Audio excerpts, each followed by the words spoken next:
आमाच्या विशेष बुलेटिनमध्ये आपलं स्वागत आहे. पाहूया विशेष बातमी.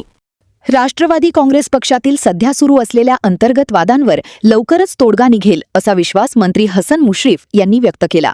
राष्ट्रवादीच्या कथित ऑडिओ क्लिप वादावर प्रतिक्रिया देताना त्यांनी ही केवळ पेल्यातील वादळासारखी परिस्थिती असून ती लवकरच शांत होईल असे म्हटले. मी कोल्हापूरला आल्यानंतर आपल्या प्रसार माध्यमामध्ये मी पाहिलं या ऑडिओ क्लिपची मला काही माहिती नाही.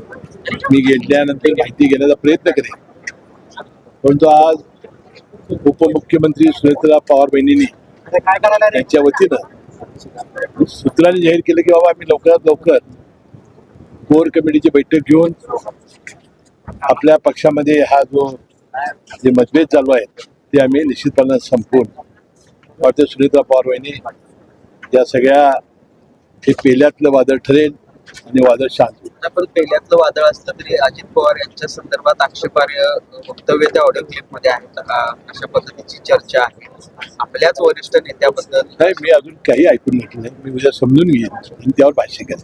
रायगडचं पालकमंत्रीपद शिवसेनेकडे जाणार अशा प्रकारची चर्चा सुरू आहे. तटकरे साहेबांना शिवाय देण्यासाठी प्रयत्न केला. आता तटकरे साहेब आणि एकनाथ शिंदे साहेब यांच्या सातत्याने बैठका सुरू आहेत आणि मला वाटते म्हसळा नगरपालिकेचा जो नगराध्यक्ष निवडलेला होता त्याला राजीनामा देऊन तटकरे साहेबांना नगराध्यक्ष त्यांच्या मतदारसंघातला केलेला आणि उपाध्यक्ष हा शिवसेनेचा होणार आहे अशी मी बातमी ऐकलेली आहे. मला वाटते शिवसेना आणि राष्ट्रवादीचं रायगडमधील भांडण हे लवकरच संपेल आणि एकनाथ शिंदे साहेब आणि तटकरे साहेब यासाठी प्रयत्न करतात. या सगळे पक्षातले हे सगळं ऑडिओ क्लिपचं प्रकरण पाहता येणाऱ्या मंत्रिमंडळ विस्तारामध्ये आदित्य तटकरेंचं पद काढून घेतलं जाईल अशा पद्धतीचा एक दावा रोहित पवारांनी केला. आता रोहित पवारांचा आणि आमच्या पक्षाचा काही संबंध नाही. वास्तविक त्यांनी आमच्या पक्षाबद्दल बोलावं हे फार मोठं आश्चर्य आहे आणि म्हणून ज्या वेळा सुनेत्रा पवार बहिणी जसा निर्णय घेतील त्याप्रमाणे ते घडेल. आता मी तुम्हाला सांगितलं की रोहित पवार हे राष्ट्रवादी काँग्रेसबद्दल का बोलतायत हे मला कळत नाही.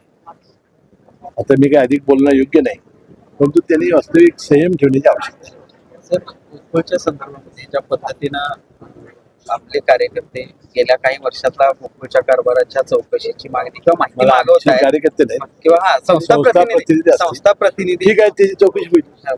पण हे सगळं बघता महाडिक आहे मुश्रीफ असा एक वाद नवीन तयार होतोय असं वाटत नाही का तुम्हाला? गरज तर काय गरज नाही, तसं काय संस्था प्रतिनिधी काय मागावं पण कुणाच्या जावयाला किती तो आता त्या ज्याने मागितले त्यांना विचारा, मला काय सांगतो.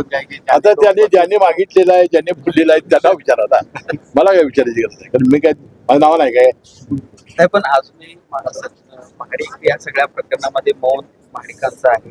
कसं बघतात? माझंही मौनच आहे. तुम्ही काहीतरी बोलताय तरी किमान. मी आता मंत्री असल्यामुळे तुम्ही आमच्या पुढे येता, त्यांना जरा जाऊन विचारा. आमा चॅनलला लाईक करा, बातमीला शेअर करा, सबस्क्राईब फॉलो करायला विसरू नका.